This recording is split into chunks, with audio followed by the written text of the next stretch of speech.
जैन रामायण। इसमें अब पुनः अपन अयोध्या नगरी में चलते हैं, जहाँ पर राम के दोनों पुत्र लवणांकुश मदनांकुश शोभा के साथ में रह रहे थे। और जो लक्ष्मण थे, लक्ष्मण के भी पट्टरानियाँ थी, 8 उनके 8 जे बड़े पुत्र, और उसके अलावा भी 250 पुत्र थे। ऐसे सब वो पुत्र वहाँ पर एक ही राजमहल में, एक ही अयोध्या नगरी में आनंद के साथ में, उल्लास के साथ में, सगे भाइयों जैसे सब मिल करके रहते थे। सभी मतलब एक ही उम्र के। आप सोचो इतने घर में लोग रहते थे। अरे इतना प्रेम हो रहता है कुटुंब में, फिर इसलिए वहाँ से व्यक्ति का निकलने का मन नहीं होता है। इतना रहता है ना, इसने अब ये भी भैया, यही भैया, ये भैया, सब यहीं पे रह रहे हैं। आप सोचो एक कितना बड़ा मतलब मोहल्ला जैसा, मोहल्ला तो कम हो जाए, ग्राम ही हो जाए छोटा, और उन्हीं के बीच में खेल कूद, खाना पीना, आना जाना, मतलब संसार से निकलने का रास्ता मिलना मुश्किल हो जाता है। और यहाँ पर तो एक दो ही तुम्हारे भाई बहन आजकल की तारीख में, तो नहीं निकल पा रहे हो, फिर इतने दूसरे साधनों में फंसे हुए हो। तो अब अभी तो अवसर है, आपके पास ज़्यादा भाई बहन, कुटुंबी, परिवार, रिश्तेदार, नातेदार, और कोई आसपास रहने वाले नहीं है, सब कहीं कहीं रहते हैं। फिर भी यदि नहीं वैराग्य आ रहा है तो फिर उस समय कैसे आएगा। लेकिन आगे का कथा में क्या चलता है कि वो ऐसे ही एक कोई दूसरी जगह एक राजा था, पहुपदंत जिनवंदिके आगे कहूँ बखान, कनक नगर को हेमरथ राजा जानी महान। एक नगर था, उसका नाम था कनक, कांचन नाम का स्थान, कंचन नाम का नगर, उसमें हेमरथ, हेम का अर्थ भी कंचन ही होता है, तो वो था। और उसकी रानी थी, उस रानी का नाम था, रानी का नाम नहीं दिया है, तो उसकी रानी थी, उस रानी से 2 पुत्रियां थी, 2 लड़कियां थी उनकी। नारी सतरुदा जास के पुत्री भई सुदोय, आदि कही मंदाकिनी द्वितीय मृगाक्षी होय। उसकी 2 लड़कियां थी, उसमें से एक का नाम था मंदाकिनी और एक का नाम था चंद्रभाग्या। मृगाक्षी नाम दिया, यहाँ पर नाम दिया उसका चंद्रभाग्या, चंद्रमा के समान जिसका भाग्य है, ऐसा सुंदर उसका नाम था।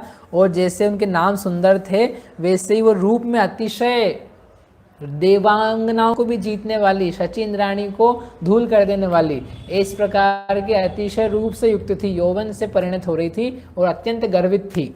तो जब राजा ने देखा कि ये युवा हो गई हैं, तब तो राजा को चिंता सताई कि इनके लिए किसके साथ विवाह किया जाए। तो उन्होंने कहा कौन चक्कर में पड़े, कौन देखे, काम करते हैं, अपन बुलावा भेजते हैं, लेट्स डू व्हाट, स्वयंवर। स्वयंवर में पता है मतलब लोगों को लगता है कि पुराने ज़माने में लड़कियों को बांध के रखते थे और वो बहुत त्रास देते थे। इस समय की बात करें हम, राजाओं की समय की, बीच का टाइम छोड़ देना मुसलमानों वाला, तो उस समय तो लड़कियों का स्वयंवर होता था, और स्वयंवर में वो ये सब लड़के हैं, मतलब योग्य लड़के बुलाए जाते थे, ऐसे नहीं हर कोई आ जाओ भैया फुर्सत में, योग्य वर बुलाए जाते थे। और बुला करके आप देख लो, इनका कुल का परिचय दे दिया, व्यक्ति का परिचय दे दिया, माता पिता का परिचय दे दिया, राज्य कितना बड़ा है, बल कितना है, रूप तुम्हें दिख ही रहा है, और इसके क्या क्या परिवार में, बस आपको बता देंगे हम। अब तुमको जो अच्छे आप उसे शादी कर लो। और पूछा भी, वो पूछती भी नहीं माँ बाप से, जब स्वयंवर होता है ना, तो हमको ही पसंद आ रहा है तो पापा खत्म, वही खेल खत्म हो जाता है। इतनी स्वतंत्रता, लेकिन इतनी उसकी वो भी रहती थी कि माता पिता के अंडर में रह करके कि मुझे ये जो बालक बुलाएंगे उनमें से मुझे चुनना, चुनाव कन्या ही करती थी।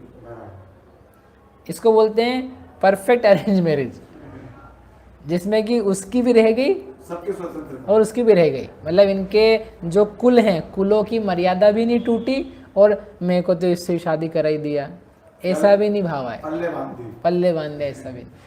मतलब इस प्रकार की व्यवस्थाएं थी, जिससे समझना चाहिए कि स्त्रियों के प्रति पूर्व काल के जो लोग थे वो कितने उदार ही थे। और फिर जो वाकई खुद की प्रॉब्लम्स आती वो तो हमेशा हर जगह रहेगी। हाँ, आय स्वयंवर को जु विचार, कीनो तब आयो भूपाल, लक्ष्मण राम तणे सुत सार, ते पी गए उत्साह मझार। तो जब उसने सोचा कि स्वयंवर रचना है तो उसने विद्याधरों को, भूमि गोत्रियों को पत्र लिख लिख करके भेजा, हमारी 2 कन्याएं हैं, उनके स्वयंवर के लिए हम आपको आमंत्रित करते हैं, आप अपने यहाँ से योग्य राजकुमारों को भेजिए, इस प्रकार के दिन इस प्रकार के समय पे होगा।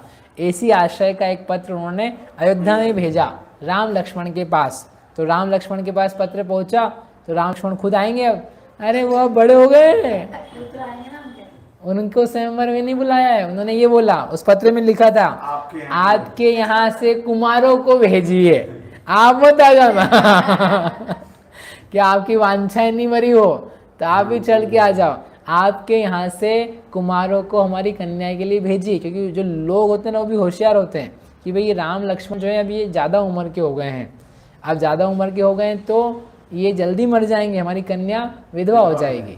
तो इस बात का विचार रख करके यद्यपि 3 खंड का अधिपति है, सुंदर है, बलवान है, फिर भी अभी ये हमारी कन्या के लिए योग्य नहीं है। देश काल सब, हाँ, देश काल विधि निपुण मति तो उन्होंने बोला, तो उन्होंने कहा ठीक है। तो राम ने अपने दोनों पुत्र और लक्ष्मण ने अपने जितने पुत्र थे, जाओ भाई तुम भी खेल देख करके आओ, हो सकता है तुम्हारे भाग्य में हो, आपको देख करके शादी विवाह हो जाए, स्वयंवर में आपको रवर लिया जाए। ऐसे राम ने दोनों पुत्रों को और लक्ष्मण ने 8 महान पुत्र जो थे उसकी पट्ट रानी, 8 पट्ट रानियाँ थी, 8 का एक पुत्र, 8 वो, और उसके अलावा 250 पुत्र, उन सबको भेज दिया कि जाओ। और बाकी का वर्णन नहीं दिया है रामचंद्र जी के 2 पुत्रों का तो नाम दिया है, शेष पुत्र जो होंगे हुए हैं, हाँ, तो उनका नाम यहाँ नहीं दिया है, अभी कहीं पता चलेगा तो आपको हम बताएंगे। भरत के पुत्र सभी के, तो भरत के पुत्र भी वही होंगे, पर उनका भी नाम नहीं, भरत के कौन से पुत्र हुए, शत्रुघ्न के कौन से हुए, क्योंकि ये महापुरुषों का व्याख्यान है, ये पद्म पुराण है, तो इसमें 63 शला का महापुरुष और उनसे संबंध रखने वाले और जो चरित्रवान पुरुष हैं जिनकी कथाएं लिखी जाए विशेष रूप से, उनका वर्णन। और जो छुट्टे पुट्टे होंगे सभी के बच्चों के ब्याह तो करते ही हैं, उसमें क्या नहीं तो ऐसा करके उन्होंने भेजा, वो भी उत्साह के साथ में अपने साजो सामान के साथ में तैयार होकर के पहुंच गए। कहाँ पहुंच गए? कांचनपुर, कंचनपुर नाम का जो नगर था वहां पे स्वयंवर के लिए पहुंच गए। यथा योग्य बैठे भूपाल, ब्याहे लवणाकुश जिहिबार, दोण्या दोय परिणाय जबे, परम खुशी सब ही जन तबे। और जब वो स्वयंवर का दिन आया तो जिसका मंगलाचार किया था, जिसके गुण गाए गए थे, ऐसी वह कन्या स्वयंवर के सभा मंडप में प्रवेश करती है।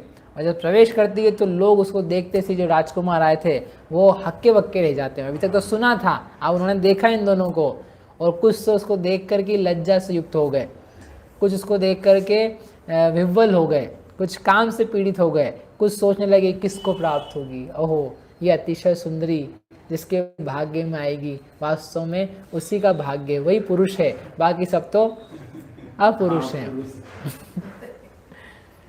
थोड़ी सी चीज़ों को देख करके लोग प्रलोभित हो जाते हैं, अरे ये कार है, ये जिसके भाग्य में होगी वही वास्तव में आनंदित है, वही सुखी है, बाकी सब तो बेकार है।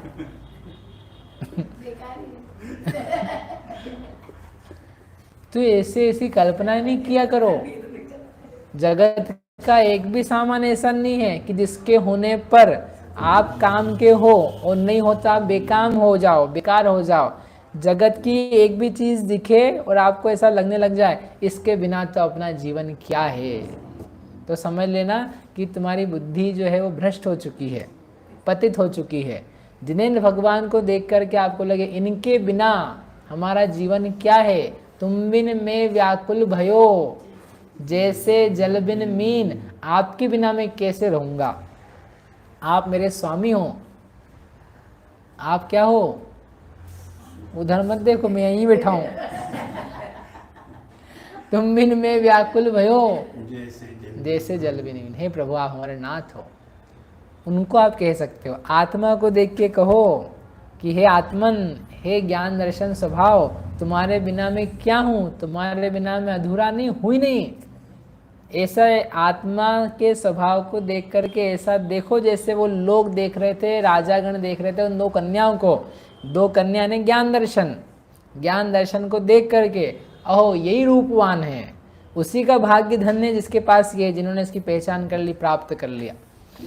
और फिर वो जो कंचुकी थी, तो कंचुकी आगे बढ़ करके एक एक राजा का परिचय देती हुई जा रही थी। ये राजा है, इनका कुल है, ये वानर वंशी, ये कोई शार्दूल, कोई सिंह, कोई नाग की पताका वाले भूमि गोचरी हैं, कोई विद्या गोचरी विद्याधर हैं, कोई इस प्रकार के राजा वाले हैं, इनकी उम्र ये है, इनका वय है, इनका पराक्रम ये है, इनकी संपत्ति ऐसी है।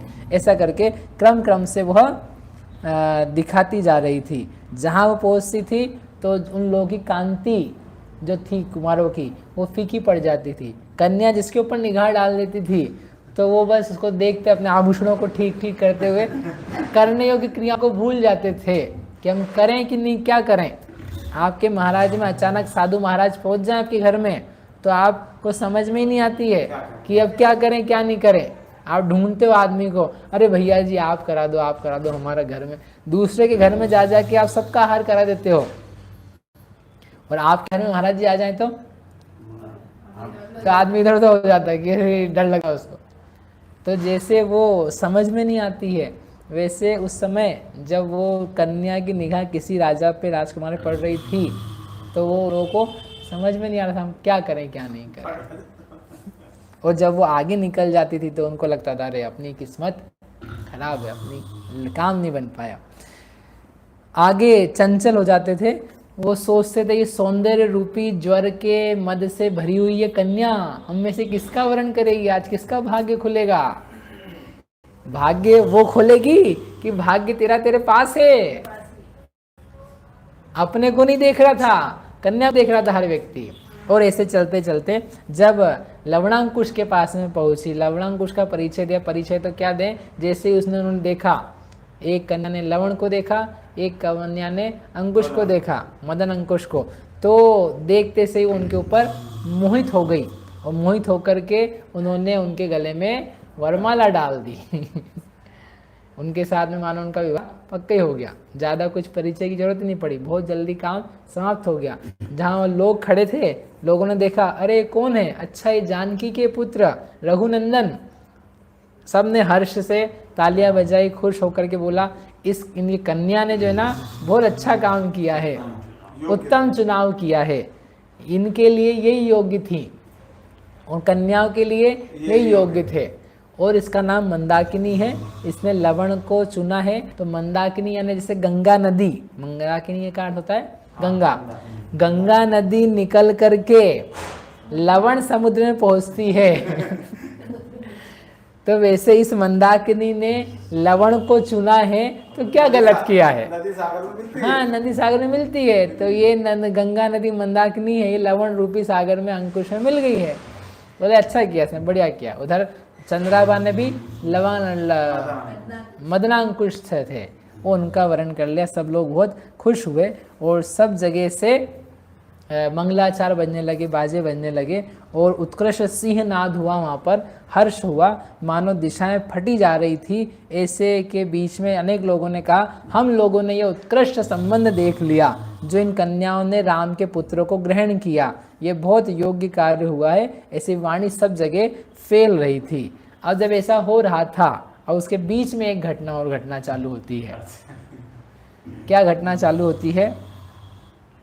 लवणांकुश को विभव निहारी, लक्ष्मण सुत वैराग्य विचारी, रामादिक वर जे बहुआय, तो उवाहि रहे सुख भाई। तो लक्ष्मण के जो पुत्र थे 8 और उनके साथ में 250 और थे, तो जो 250 पुत्र थे वो विवल हो गए, थोड़े वो चंचल हो गए। बोले हम लोगों को छोड़ करके इन्होंने ये जानकी के पुत्रों को वरा, राम के पुत्रों को वरा, हमारे ताऊ के पुत्रों को वरा, हम में से एक को भी नहीं चुना। ना 8 को चुना ना 250 में से 1 को चुना, तो उनको गुस्सा आया, मतलब लड़ने के लिए वो उद्देश्य हो गए। कन्या ऐसी चीज़ है, भूमि ऐसी चीज़ है, कीर्ति ऐसी चीज़ है कि जिसके कारण से सोतेले भाई क्या सगे भाई में झगड़ा हो जाता है। देश भूषण कुलभूषण, हम लोग सवाल जिसमें कन्या तो उसको तो ठिकाने नहीं, बेचारे को पता ही नहीं क्या हो रहा है, वो देख के यहीं पे लड़ भड़ करके निकल लिया। कन्या से बहुत दूर रहने की जरूरत है, कन्या के राग से दूर रहने की जरूरत है, धन के राग से दूर रहने की जरूरत है। और कीर्ति का जिसको चस्का चढ़ जाए, मुनि मुनिराजों को गला काट दे, क्योंकि हमारा नाम हो इसका नाम नहीं हो जाए। इसका नाम के लिए वो ओछापना दिखाने के लिए उनका बहुत तिरस्कार करना चालू कर दे। ऐसे ऐसे कथानक हुए। इसलिए काकी कंचन कामिनी कीर्ति, तो वो लक्ष्मण के पुत्र जो अभी तक तो इनके सब भाई बंधु ही हैं, इनसे प्रेम है सबको, लेकिन वो जो 250 थे, वो 250 को थोड़ा सा क्या हो गया, दुख हुआ। उन लोगों ने बोला, क्या बोला कि झपटने के लिए तत्पर हो गए। वे लवण अंकुश की तरफ झपटने के लिए एकदम तत्पर होने लग गए। लेकिन जो सुंदर कन्याओं को लक्ष्य कर उद्धत चेष्टा दिखाने वाले वो भाइयों की जो सेना थी, उसको देख करके जो 8 पुत्र थे बड़े, तो उन लोगों ने उनको रोका, उन लोगों ने उनको समझाया। इस प्रकार से समझाया जैसे मंत्र से चंचल सर्पों का समूह शांत हो जाता है, वैसे उनके वचन ऐसे निकले जिससे वे 250 जो उद्धत हो रहे थे वो शांत हो गए। क्या बोला उन्होंने कि भाइयों, हे भाइयों, तुम सब उन दोनों भाइयों के साथ शांति को प्राप्त हो। तुम लवण अंकुश के साथ में, बंदनांकुश के साथ में शांति के भाव को प्राप्त हो। हे भद्रजनों, अब इन दोनों कन्याओं के से क्या कार्य किया जाना है? अरे भाई, वो जो लड़कियां थी, जब तक उन्होंने वरा नहीं था तब तक तो ठीक था, अब उन्होंने वर ही लिया है, उनका अपना मान लिया है। मतलब इतने पवित्र जी होते थे, अभी तो कुछ हुआ नहीं है, शादी मंगनी विवाह के फेरे वेरे नथिंग, लेकिन गले में वरमाला डाल दी है, उनका मन उन पे आ गया है। Now we are done. उन कन्याओं से अब अपना क्या प्रयोजन सिद्ध होने वाला है? क्या ले लोगे आप? उनको लड़ भड़ करके कन्याएं छीनोगे क्या? लेकिन जिसका मन लगा हुआ है तो उसमें हमको चाहिए नहीं वो कन्या। तो उन कन्याओं से हमारा क्या कार्य सिद्ध होना है? स्त्रियां स्वभाव से ही कुटिल हैं, और फिर जिसका मन अन्य पुरुष में लगा हुआ है, ऐसी स्त्री से हमारा काम ही क्या है? इसलिए ऐसा कौन उत्तम हृदय का धारक मनुष्य है जो उनके लिए विकार को प्राप्त होगा? अरे भले इन दोनों ने स्वर्ग की सुंदरी को, देवियों को जीत लिया हो अपने रूप में, लेकिन इतना सुंदर वाक्य, अपना कल्याण चाहते हो तो अपना मन इनकी ओर से लौटाओ, अपने मन को वापस खींच के लाओ। तुम्हारा मन जा रहा है, वो पराई है, पराई तो पहले भी थी लेकिन अब तो और ज़्यादा पराई है। क्यों? क्योंकि उनका मन अन्यत्र लग चुका है। जिस प्रकार लगामों से घोड़ों का समूह वशीभूत हो जाता है, ऐसे उन सारे भाइयों का भी जो चंचलता थी, उद्धतता थी, वो उनके वचनों से शांत हुई। थोड़ी देर के लिए वो शांत हो, और फिर उस स्थान पर जहाँ से स्वयंवर हुआ था वहीं पर शादी की तैयारियां हुई, और शादी की तैयारियां होकर के, विवाह होकर के उनके काहला, शंख, भंबाद, भेरी, झरझर, बहुत सारे वाद्य वगैरह बजे, और बज करके वहाँ पर उनका समारोह पूर्वक विवाह करा देने लग गया, संपन्न होने लगा। जब वो विवाह संपन्न हो रहा था तो इंद्र की विभूति के समान उनकी विभूति देख करके फिर से वो लोग थोड़े फिर चंचल हो गए। अरे यार, हमारे साथ तो ऐसा क्यों हुआ? हम भी कोई काम थोड़ी ना, हमको फिर ये गिल्टी आ रही थी, हम भी कम है क्या? हम में क्या कमी है? हैं? हम लक्ष्मण के पुत्र हैं, लक्ष्मण 3 खंड के राजा हैं, इनके भाई तो 3 खंड के राजा भी नहीं है, उनके लड़के हैं ये, तो हम में ऐसी क्या कमी? हम में से किसी को क्यों नहीं? अपनत्व था अपने वालों में कि ये 250 अपन हैं, अपने में से एक कोई ले लेते, और वो भी अपने ही थे, लेकिन अंतर पड़ जाता। इसको बोलते हैं मोह। उपेक्षा सहन नहीं होती। मोह, उपेक्षा नहीं, मोह। कि ये हम लोग एक हैं, क्योंकि 250 हैं देखो, तो 250 में से वो कन्या इधर भी आती तो 2 ही को तो जाती, 248 तो फालतू ही बैठते ना।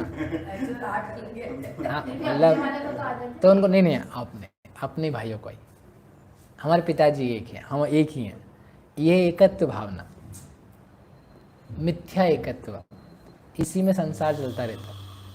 अपन लोग तो एक है ना, और ये तो पराये लोग हैं, अपन भाई बहन है, और ये तो काय के भाई बहन, ये तो साधर्म्य की साधर्म्य। इसलिए वात्सल्य की महिमा है कि सगापना सोतालापना नहीं होता, उसमें परायापना नहीं होता है, उसमें धर्म के साथ अपनापना जिसका है, तो धर्म मेरा पिता है और सब धर्म की संतान है, तो ये सब मेरे अपने हैं, उसका आधार धर्म है।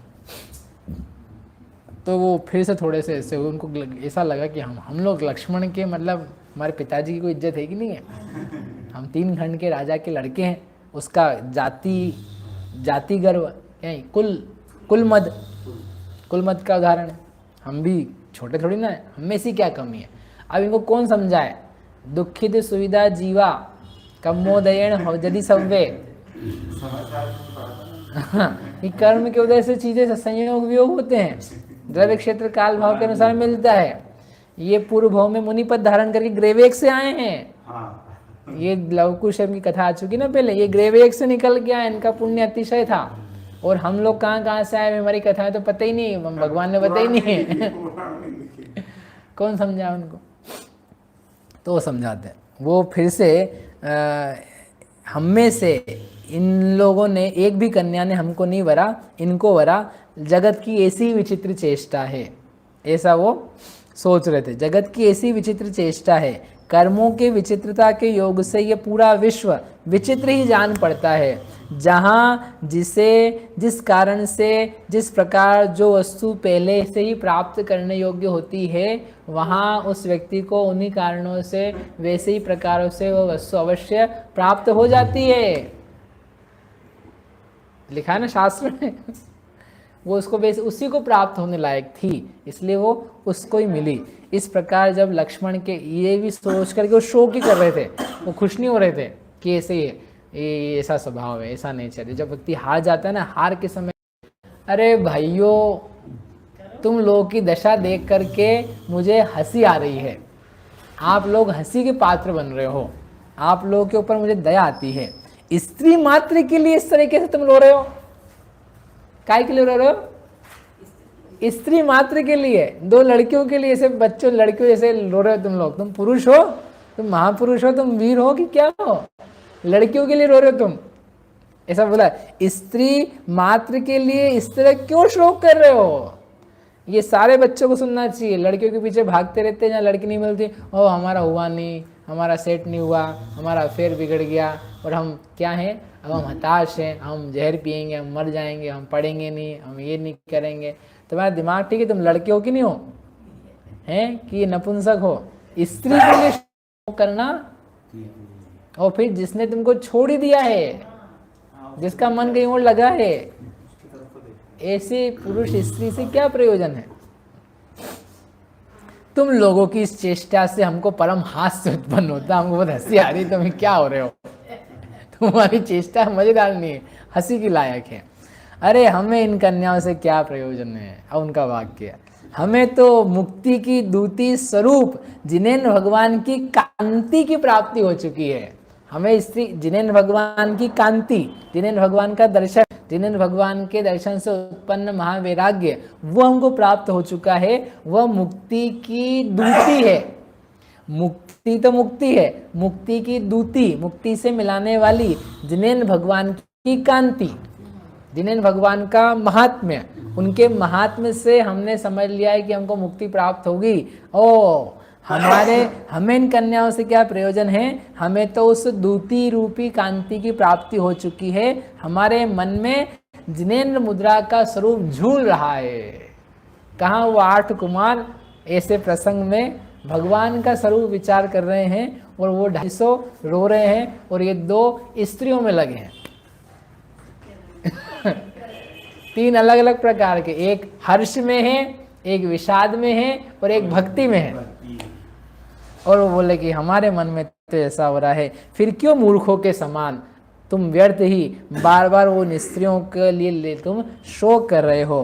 केले के स्तंभ के समान निस्सार और आत्मा को नष्ट करने वाले काम, इनके वशीभूत होकर के तुम लोग शोक और हास्य करने के लायक नहीं हो। ना तुम उनके प्रति शोक करो, ना उनकी हंसी उड़ाओ, ना उद्दंड हो। तुम लोग शांति करो। सब प्राणी कर्म के वश में पड़े हुए हैं, इसलिए वह काम क्यों नहीं करते हो जिससे सारे कर्म नष्ट हो जाएं। इस संसार रूपी सघन वन में भूले हुए प्राणी, ऐसे कौन से दुख हैं जिसको प्राप्त नहीं किया है। इसलिए हे भाइयों, वास्तव में तो ये कर्म भूमि है। हम जहाँ पैदा हुए हैं वह कर्म भूमि है, लेकिन पिताजी के प्रसाद से आज तक हम इसको स्वर्ग के समान भोगते रहे। आज ये अवसर आया जिसमें अपने को कुछ कष्ट जैसा पैदा हो रहा है, तो अपने को समझ में आ रहा है कि दुख क्या चीज़ होती है। आज तक उन लोगों ने कष्ट देखा नहीं था, उन लोगों की कोई आज्ञा भंग हुई नहीं थी, जो मांगा था, जो चाहते थे, मिल जाता था। अब एक बार इतना सा लगा, उनका इंटॉलरेंस इतना बड़ा हुआ था, असहिष्णुता, सहिष्णुता नहीं, क्या बोलते हैं, सहनशीलता। सहनशीलता इतने लोएस्ट लेवल पे जा चुकी थी कि भाइयों की के लिए 2 कन्याओं ने वरा, उतने में वो बिगड़ने लग गए। ये असहनशीलता का परिणाम था, बहुत ज़्यादा दिए गए भोगों का परिणाम था, जबकि सब ज्ञानी हैं लोग। तो उन लोगों ने बोला कि कर्म भूमि यद्यपि, लेकिन पिताजी के कारण से हम स्वर्ग के समान, इस मोहाक्रांत होकर के इसको स्वर्ग के समान समझ रहे थे।